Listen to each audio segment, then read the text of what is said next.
Welcome to The Big Idea. I'm your host, Faith Lark.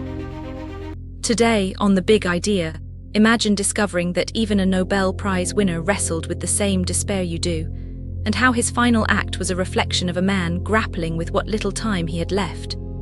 Today, we explore how Albert Camus turned his own looming end into a powerful lesson for embracing freedom, even in the face of the absurd.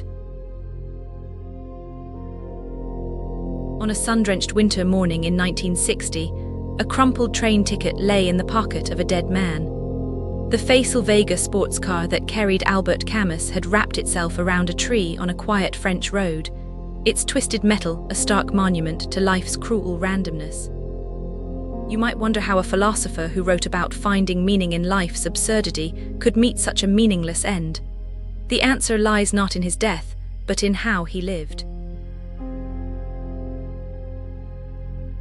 Picture yourself in colonial Algeria, where a deaf, illiterate mother scrubs floors to feed her fatherless son.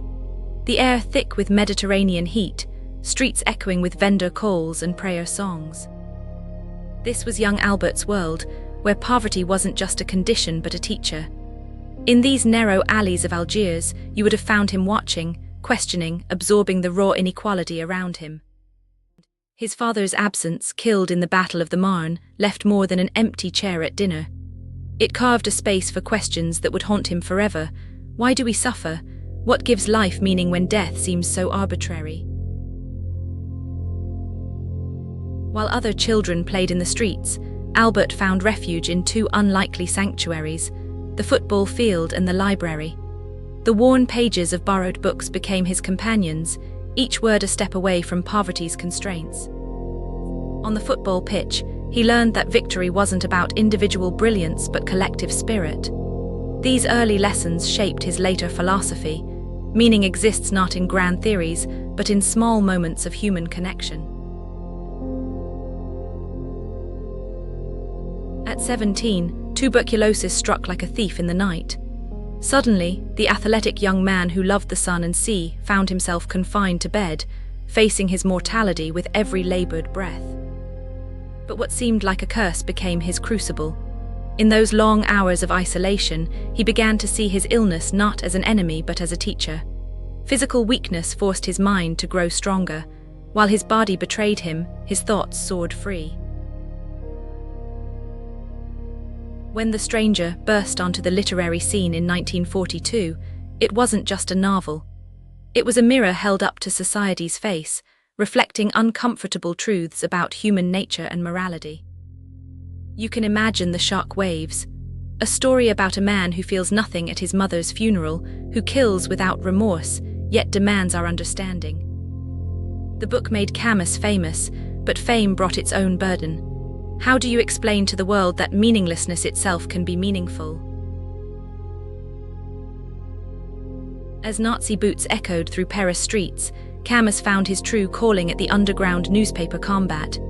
Here, words became weapons sharper than swords. In dim backrooms, surrounded by the constant threat of discovery, he crafted messages of resistance that gave hope to a conquered people. This wasn't philosophical theory anymore. This was life and death, truth versus tyranny, played out in smudged ink and whispered conversations. If you're enjoying The Big Idea, please like, subscribe, and scan the QR code for our free 7-day email course, Mental Models Mastery. Learn to make better decisions and think like Einstein, Da Vinci, and Socrates. Now back to the episode. When The Plague emerged from Camus's typewriter in 1947, it wasn't just another novel. Through the lens of a disease ravaging a city, he captured humanity's eternal struggle against oppression. But this success carried a hidden cost. Each truth he wrote distanced him further from former allies. His old friend Jean-Paul Sartre, once a brother in arms, became his fiercest critic. Their disagreement over the use of violence in political change wasn't just philosophical debate. It was a battle for the soul of resistance itself. As Algeria erupted in its war for independence, Camus found himself trapped between worlds. Born to French colonists but raised among Arabs, he couldn't support the violence of either side. His call for peaceful dialogue earned him contempt from both camps. You can feel his isolation in his later writings, a man standing alone on principle while former friends chose sides.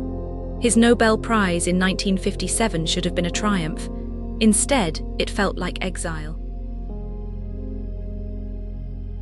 In his last completed work, The First Man, Camus turned inward.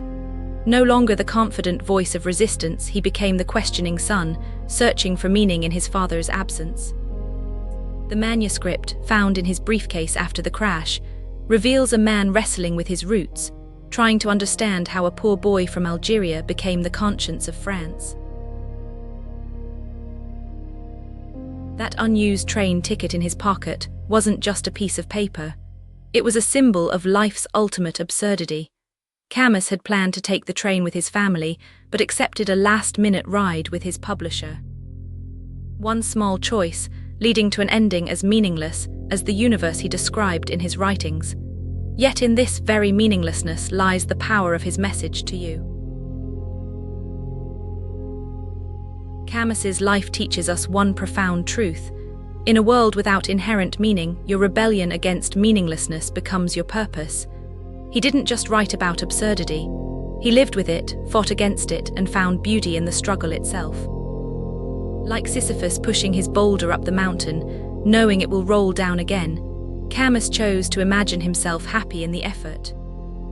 This isn't just his story, it's your challenge. In your own moments of meaninglessness, when life seems as absurd as a philosopher dying in a sports car with an unused train ticket, remember Camus's choice. He chose to create meaning through action, through resistance, through unwavering commitment to human dignity. Even knowing the boulder would roll back down, he kept pushing. What boulder will you choose to push? What meaning will you create in your own absurd universe? The train ticket remains forever unused, but your journey is still unfolding. Choose your rebellion, make it matter. On the next episode of The Big Idea, Camus found liberation in rebellion against the absurd, a defiant dance against the meaningless. But what happens when that rebellion spirals, when the pursuit of radical ideas consumes everything?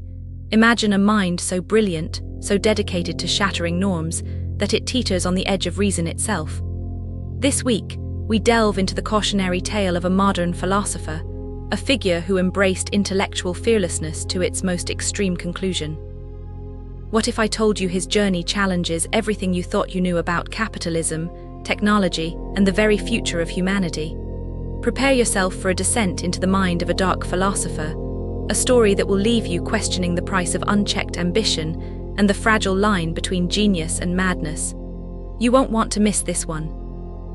Please like, subscribe, and scan the QR code or follow the pinned link to get our free 7-day email course, Mental Models Mastery. 7 mental models used by humanity's greatest minds. Think clearer, decide faster, and spot opportunities everyone misses. Click the video that just popped up to watch the next one in this series. Or for episode summaries, behind-the-scenes info, and more, go to daily8.com/bi. Thanks for watching.